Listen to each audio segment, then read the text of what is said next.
अब आचार्य भगवंत कहते हैं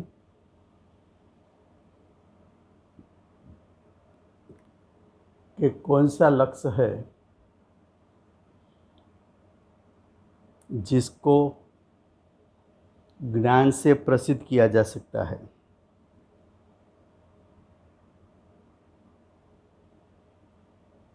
जो लक्ष्य है वो क्या ज्ञान से भिन्न है? क्या लक्ष्य को ज्ञान से भिन्न सिद्ध करना है?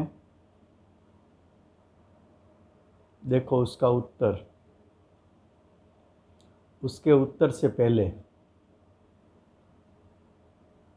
लक्षण और लक्ष्य के बारे में थोड़ी बात मैं बता दूं।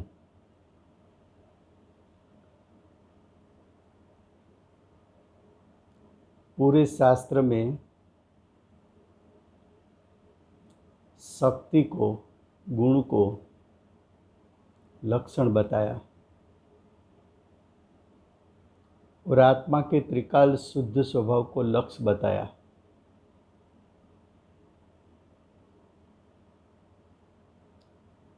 तो लक्षण क्यों बताया?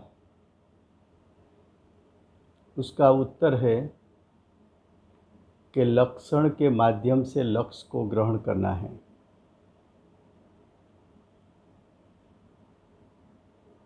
लक्षण क्या है? लक्षण आत्मा के जो अनंत स्वभाव है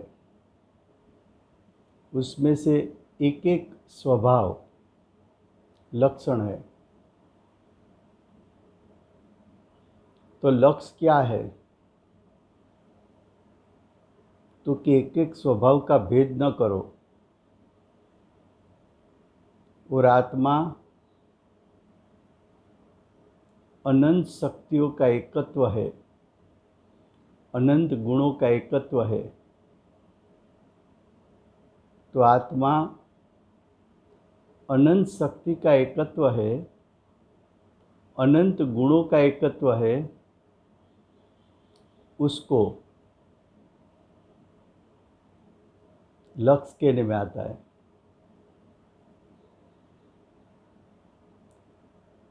अब लक्षण और लक्ष्य के बीच में किसी प्रकार का संबंध है कि संबंध नहीं है? तो कि संबंध है। कौन सा संबंध है?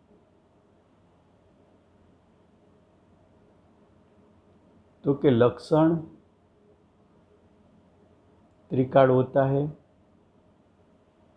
लक्ष्य भी त्रिकाल होता है। लक्षण और लक्ष्य अभेद एक सत्ता है, एक अखंड सत्ता है।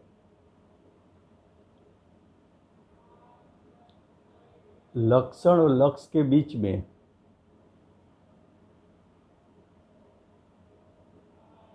अपृथकता है, अभिन्नता है, एकत्व है, अविनाभावी संबंध है। लक्ष्य और लक्षण तन्मय है, तदाकार है।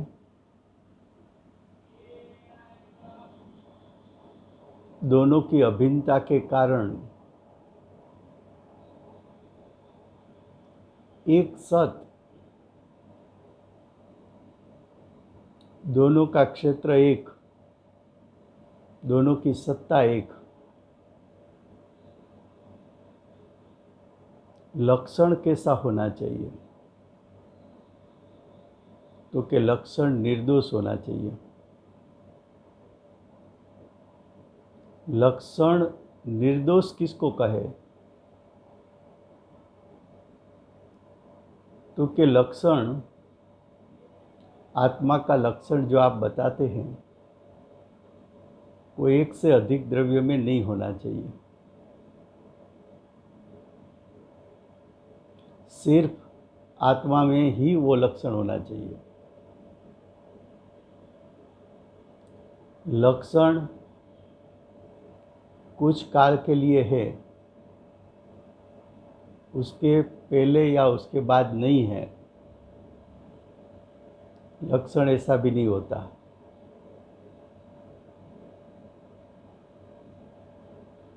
दूसरे द्रव्य का असाधारण गुण वो आत्मा का लक्षण नहीं हो सकता। फिर से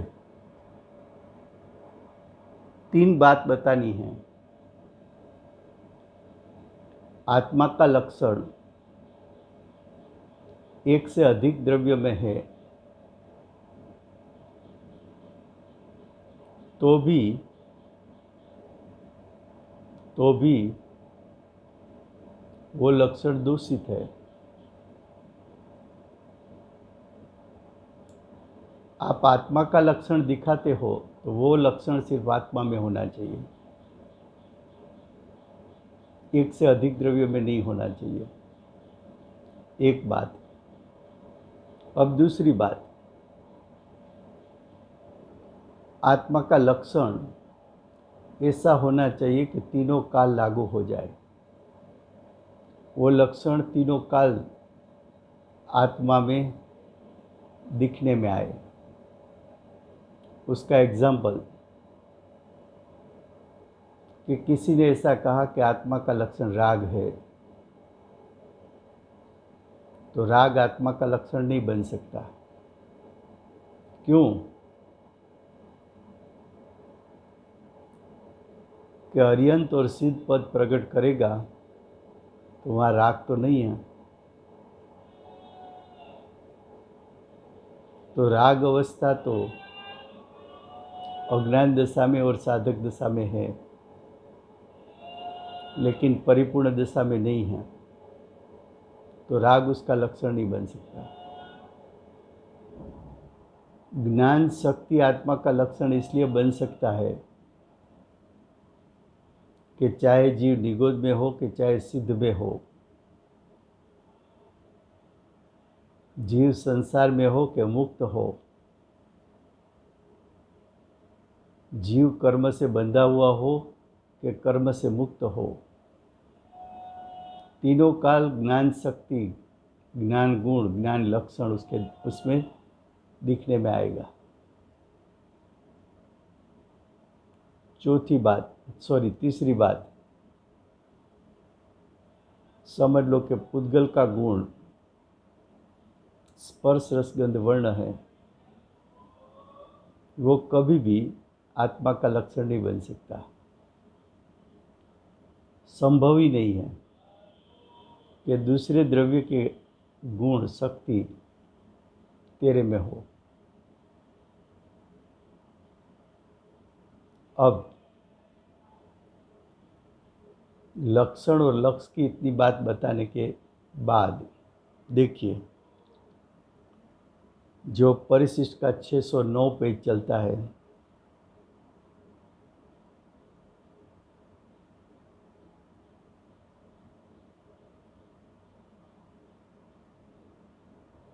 क्या कहा देखिए।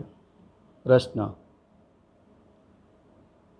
कौन सा वो लक्ष्य है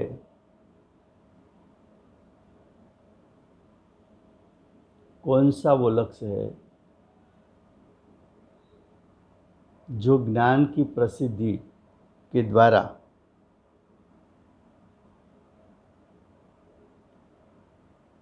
ज्ञान से प्रसिद्ध होता है?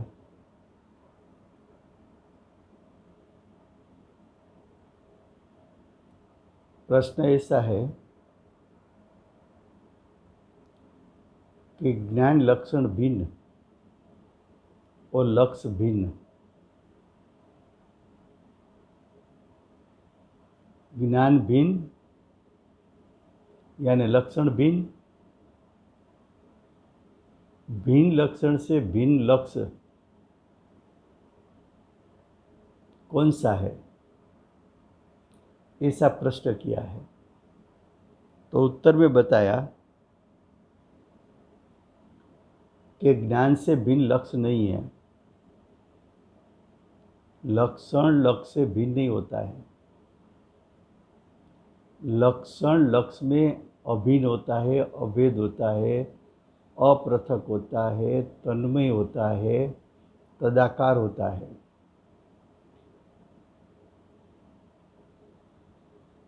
लक्षण भी त्रिकाल, लक्ष्य भी त्रिकाल।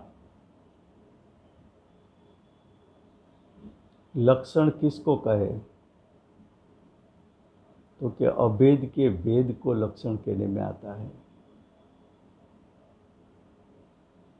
आत्मा अनंत शक्तिवान अभेद तत्व,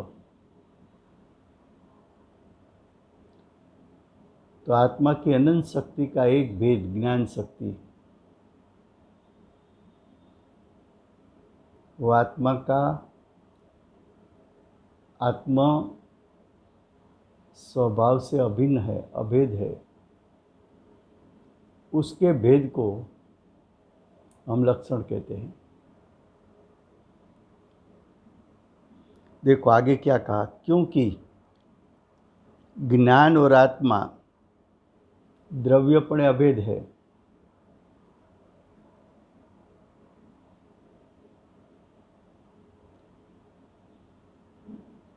तो जो आचार्य भगवान ने ऐसा कहा कि लक्षण और लक्ष्य अभेद है, तो शिष्य ने एक और प्रश्न उठाया, तो फिर लक्षण और लक्ष्य उसका विभाग क्यों किया? आप ही कहते हो कि लक्षण और लक्ष्य अभेद है, तो आपने लक्षण और लक्ष्य के बीच में भेद क्यों किया? तो उसका उत्तर प्रसिद्धत्व।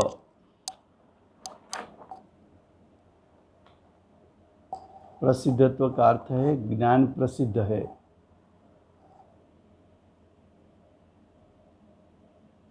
ज्ञान शक्ति प्रसिद्ध है।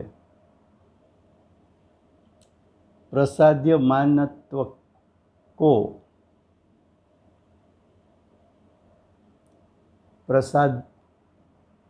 प्रसाद्यमान वो लक्ष्य है। फिर से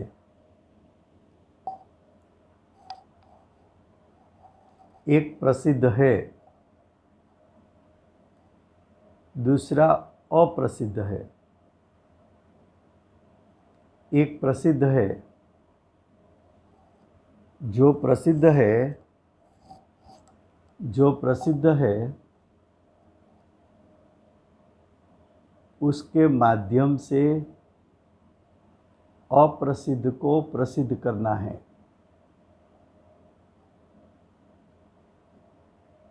ज्ञान प्रसिद्ध है, ज्ञान जिसमें अभेद है ऐसा ज्ञायक, ज्ञान जिसमें अभेद है ऐसा आत्मा का त्रिकाल शुद्ध स्वभाव, वो अप्रसिद्ध है। फिर से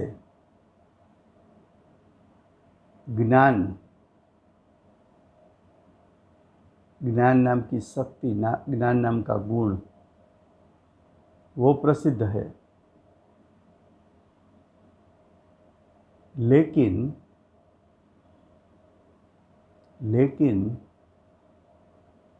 ज्ञान जिसमें अभेद है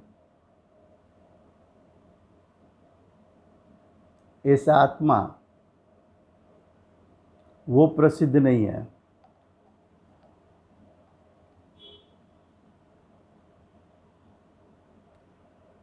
तो ज्ञान के माध्यम से अप्रसिद्ध ऐसे आत्मा को प्रसिद्ध करना है। ज्ञान, ज्ञान नाम का गुण, ज्ञान नाम की शक्ति, जो ज्ञान वेदन में आता है, वो ज्ञान का वेदन ज्ञान स्वभाव में से आया। ज्ञान स्वभाव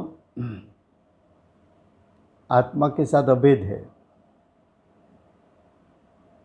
क्या कहा? मैं जानता हूँ ये क्रोध है, ऐसा ज्ञान ने जाना। वो ज्ञान की क्रिया ज्ञान स्वभाव बिना नहीं हो सकती, और ज्ञान स्वभाव आत्मा में अभेद है।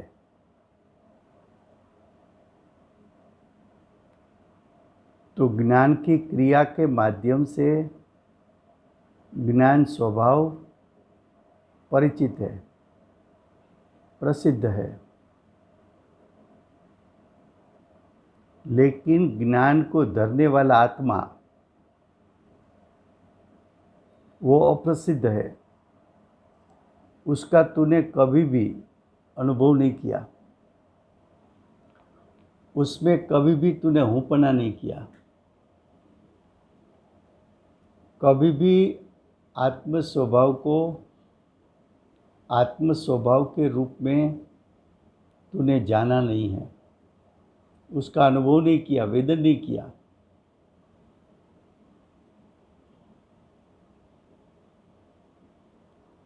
वो आत्म स्वभाव जिसको समयसार ने ज्ञायक कहा,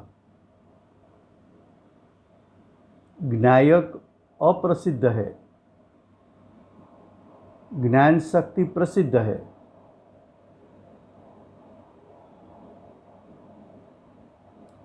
अंध आदमी के लिए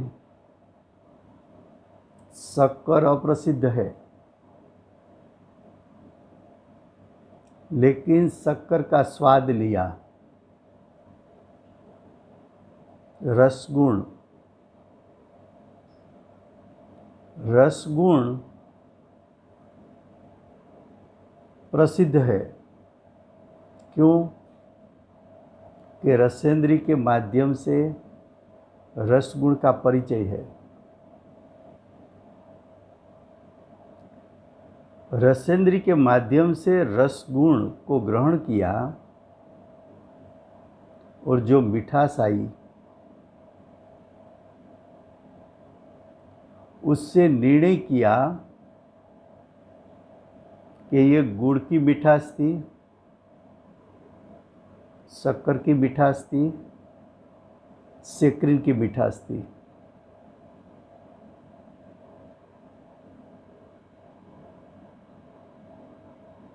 जब रस का स्वाद लिया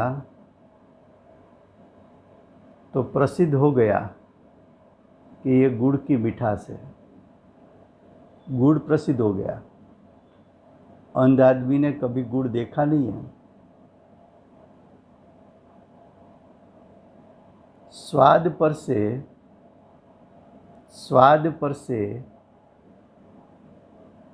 मिठास रसगुण की पर्याय, रसगुण की पर्याय के माध्यम से रसगुण प्रसिद्ध हुआ, और रसगुण के माध्यम से गुड़ प्रसिद्ध हो गया। तो रस गुण, रस शक्ति, उसको धरने वाला गुड़ वो प्रसिद्ध हो गया। रूपी पदार्थ जिसका तुझे अनुभव है, यहाँ अरूपी पदार्थ है।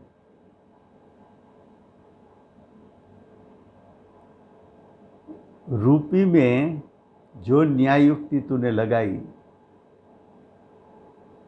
वही अरूपी द्रव्य में लगा।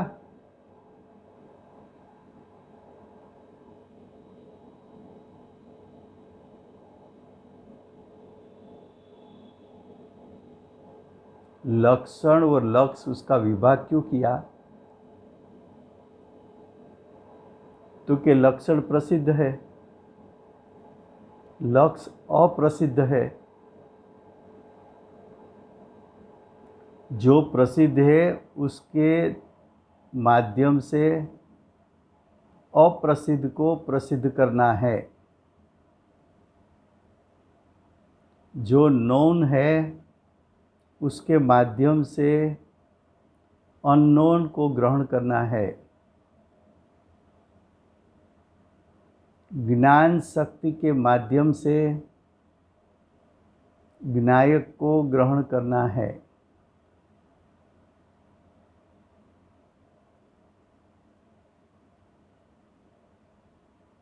क्या कहा? क्या कहा?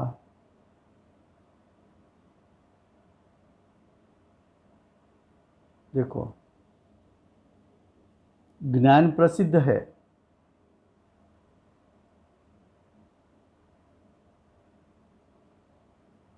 जैसी ज्ञान नाम की एक शक्ति है,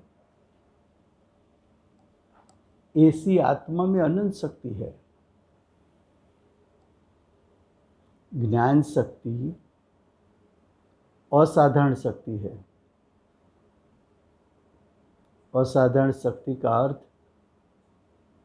ऐसी शक्ति सिर्फ आत्मा में है, दूसरे 5 द्रव्यों में नहीं है।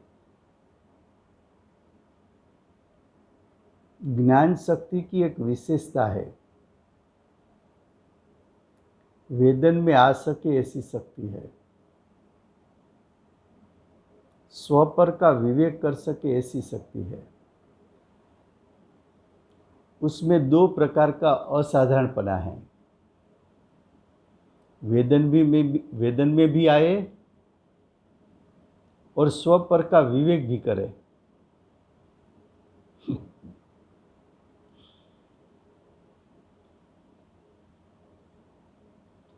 आत्मा में असाधारण शक्ति तो अनंत है।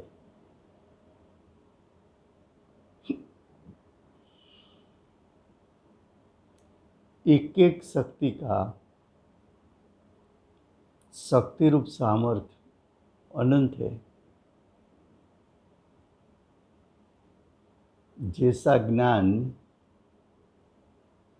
अपने शक्ति रूप सामर्थ्य को परिपूर्ण खिला दे तो हम उसको केवल ज्ञान कहते हैं, उसको क्षायी ज्ञान कहते हैं। वो क्षायी ज्ञान की एक समय की पर्याय, एक समय का अर्थ है तो आँख का पलकारा लगा, उसमें तो असंख्यात समय चला गया। तो सोच ले, एक समय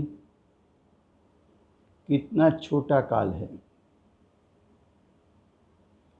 काल सबसे छोटा लिया,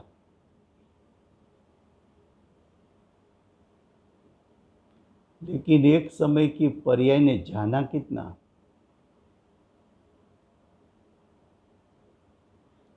तीन काल, 3 लोक, उसके सभी द्रव्य जाति अपेक्षा के, संख्या अपेक्षा के अनंत द्रव्य, एक एक द्रव्य में अनंत अनंत गुण, एक एक गुण की अनादि से अनंत काल की अनंत पर्याय, और एक एक पर्याय का अनंत अनंत अविभाग प्रतिच्छेद, उन सभी को युगपद यानी एक साथ जान लेना।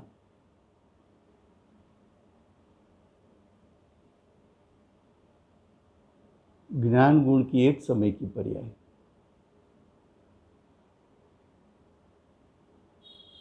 ऐसी आत्मा में अनंत शक्ति, और सभी शक्ति का अपना अपना स्वभाव,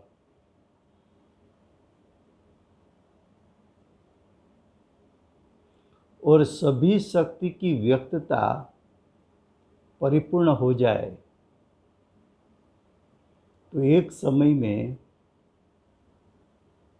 उसका कार्य बेहद मर्यादा से रहित अमाप कार्य, ऐसी अनंत शक्ति का पिंड तेरा आत्मा, अनंत स्वभाव का पिंड तेरा आत्मा,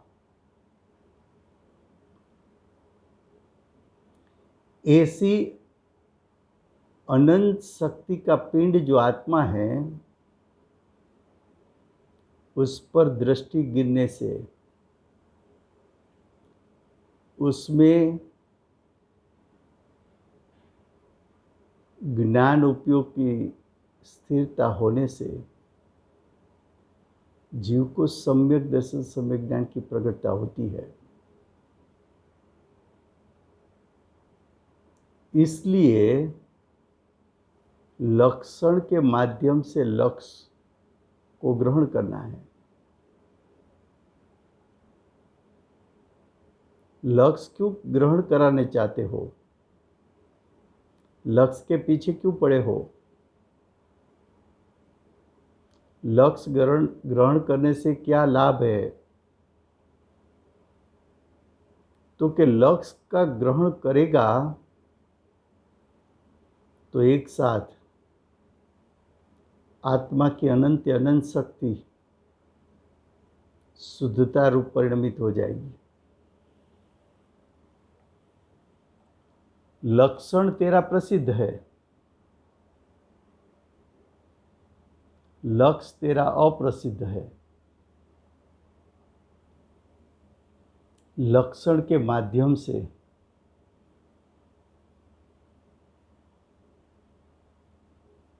लक्ष्य को प्रसिद्ध करना है। प्रसिद्ध करने के लिए प्रयोजन है, तेरा हित है।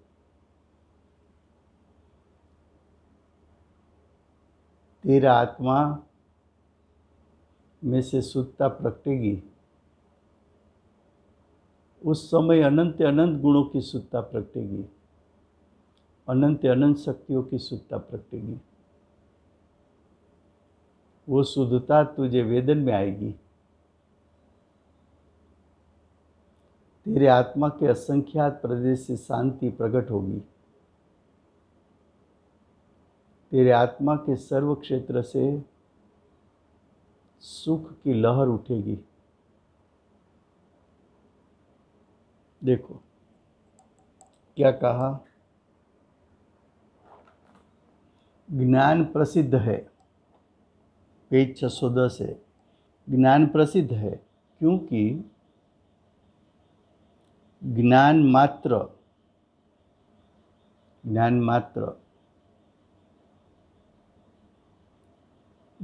मात्र को स्वसंवेदन से सिद्धपना है। ज्ञान लक्षण प्रसिद्ध क्यों है? तो कि वेदन में आता है इसलिए। उसका अर्थ किया ब्रैकेट में, ज्ञान सर्व प्राणियों को यानी सर्व जीवों को। तो ज्ञान सर्व जीवों को स्वसंवेदन रूप अनुभव में आता है।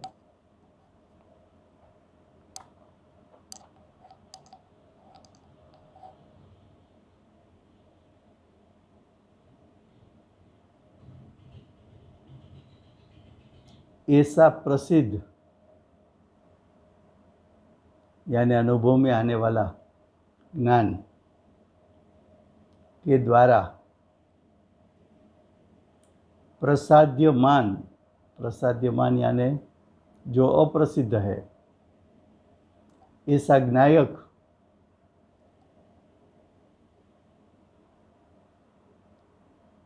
जो अप्रसिद्ध है ज्ञान के द्वारा जो अप्रसिद्ध ज्ञायक है, ज्ञान के द्वारा ज्ञायक प्रसिद्ध हो सकता है, लेकिन तूने आज तक प्रसिद्ध किया नहीं है। तो ज्ञान के माध्यम द्वारा अप्रसिद्ध आत्मा को प्रसिद्ध करना है। वो प्रसिद्ध क्यों होगा? तो देखो,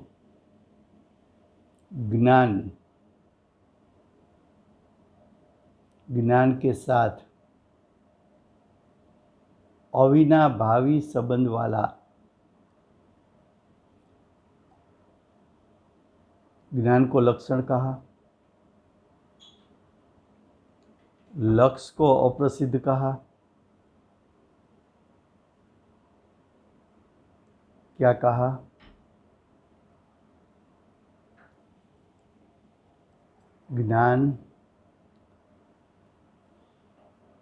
ज्ञान प्रसिद्ध है, ज्ञायक अप्रसिद्ध है। लेकिन ज्ञान के माध्यम से ज्ञायक प्रसिद्ध क्यों होगा? तो कि ज्ञान और ज्ञायक के बीच में अविनाभावी संबंध है। जहाँ एक होता है वहाँ दूसरा होता है। जहाँ ज्ञान लक्षण है वहाँ ज्ञायक है, जहाँ ज्ञायक है वहाँ ज्ञान है। ऐसा क्यों? तो कि ज्ञान और ज्ञायक तद अविनाभूत। तद अविनाभूत किसको कहते हैं? तो कि ज्ञान के साथ अविनाभावी संबंध है।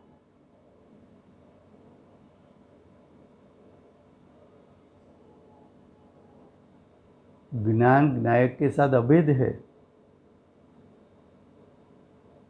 इसलिए ज्ञान को हमने लक्षण बताया और ज्ञायक को लक्ष्य बताया। इसलिए ज्ञान के माध्यम से ज्ञायक ग्रहण हो सकता है। दोनों अविनाभावी है। रस गुण के साथ गुण अविनाभावी है।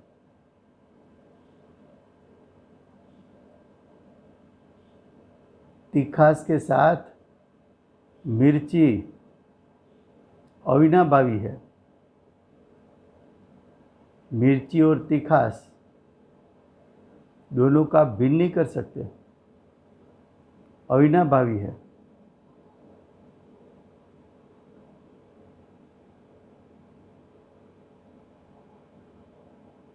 देखो, अनंत धर्मों का समुदाय रूप, यहाँ धर्म का अर्थ है शक्ति। अनंत शक्तियों का समुदाय रूप, समुदाय का अर्थ है एकत्व। अनंत शक्ति का एकत्व, अनंत शक्ति का एकत्व मूर्ति वो आत्मा है। ज्ञान प्रसिद्ध है और ज्ञान जिसके साथ अविनाभावी है, ज्ञान जिसके साथ अविनाभावी संबंध रखता है, ऐसा अनंत धर्मात्मक यानी अनंत शक्तिवान, अनंत शक्तियों का एकत्व स्वरूप आत्मा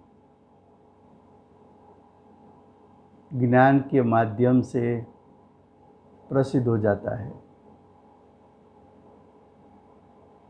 ज्ञान के माध्यम से ज्ञायक प्रसिद्ध हो जाता है, वह अनुभव का विषय बताना है।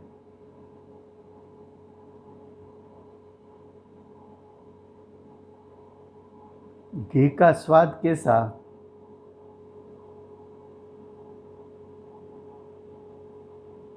तो क्या अनुभव कर ले, उसका वर्णन नहीं हो सकता।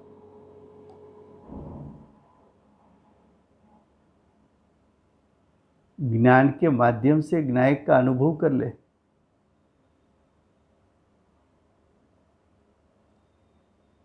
देखो, फिर से ब्रैकेट में जो लिखा है, ज्ञान प्रसिद्ध है,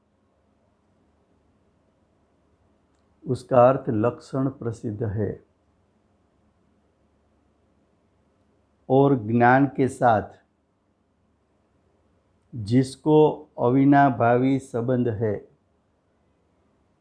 लक्षण के साथ अविनाभावी जिसको संबंध है, ऐसे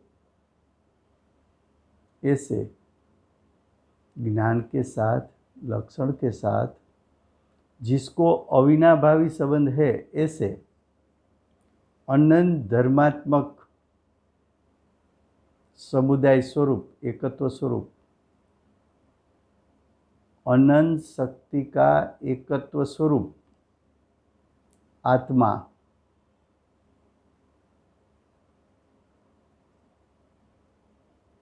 ज्ञान को किसके साथ अविनाभाव संबंध है? तो कि अनंत शक्ति का एकत्व स्वरूप ज्ञायक के साथ ज्ञान को अविनाभावी संबंध है। ज्ञान के माध्यम से ज्ञायक ग्रहण कर ले।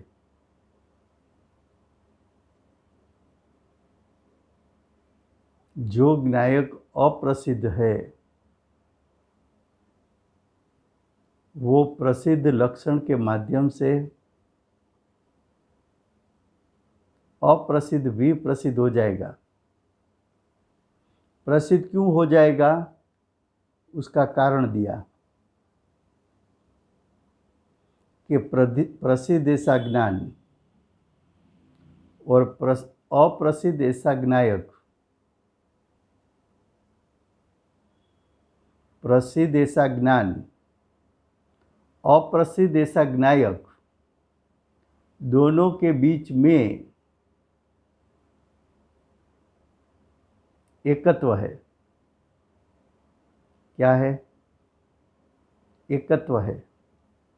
दोनों के बीच में अपृथकत्व है। दोनों अविनाभावी है, दोनों तन्मय है, दोनों तदाकार है।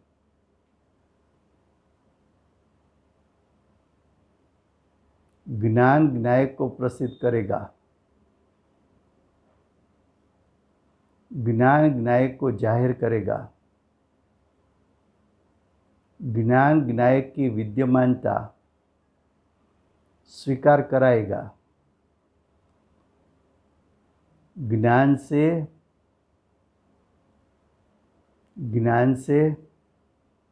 यानी भेद से अभेद ग्रहण होगा। लक्षण से लक्ष्य प्राप्त होगा।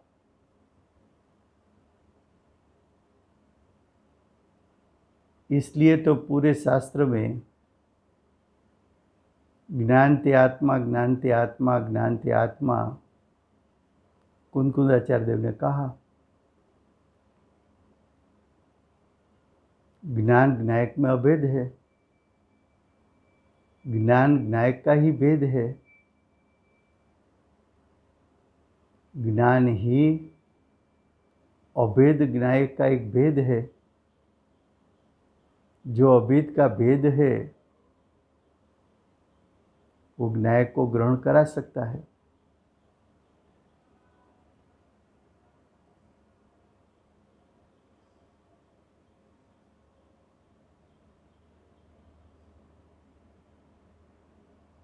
क्या कहा?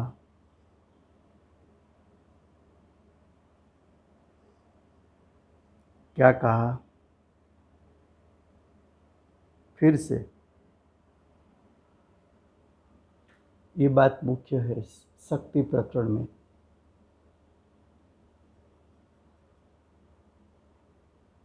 शक्ति दिखानी है कि शक्तिवान दिखाना है। शक्ति एक भेद है, उसको ग्रहण करना है कि अभेद शक्तिवान को ग्रहण करना है।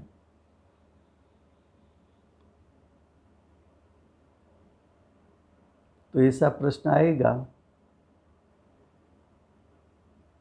कि भेद ने अभेद को क्यों ग्रहण कराते हो?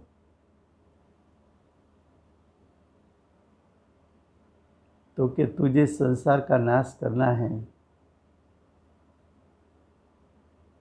तो अभेद को ग्रहण करने से तेरी दशा में सम्यक दर्शन ज्ञान चारित्र प्रकट होगा, मोक्ष मार्ग प्रकट होगा। इसलिए अभेद को ग्रहण कराना है।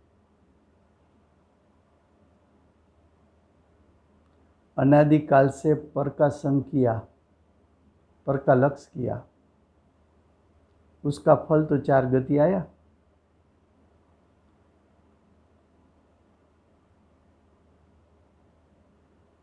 उसका फल चार गति आया। एक बार स्व का लक्ष्य तो कर, कुतूहल करके भी कर कि पर का लक्ष्य करता हूं तो चार गति मिलती है। अब ऐसा कुतूहल कर कि मैं स्व का लक्ष्य करूंगा तो क्या होगा। ऐसा कुतूहल एक बार करके देख तो आश्चर्यचकित हो जाएगा। चीज तेरी मुट्ठी में है और ढूंढता है बाहर। अनंत शक्ति का पिंड तेरा आत्मा,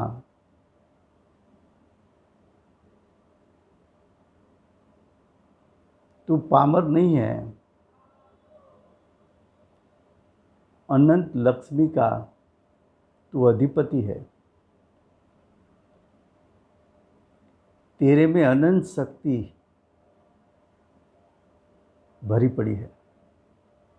तो यहाँ लक्षण के माध्यम से लक्ष्य को ग्रहण करा के आत्मा की अनुभूति कराएंगे। समय हुआ है।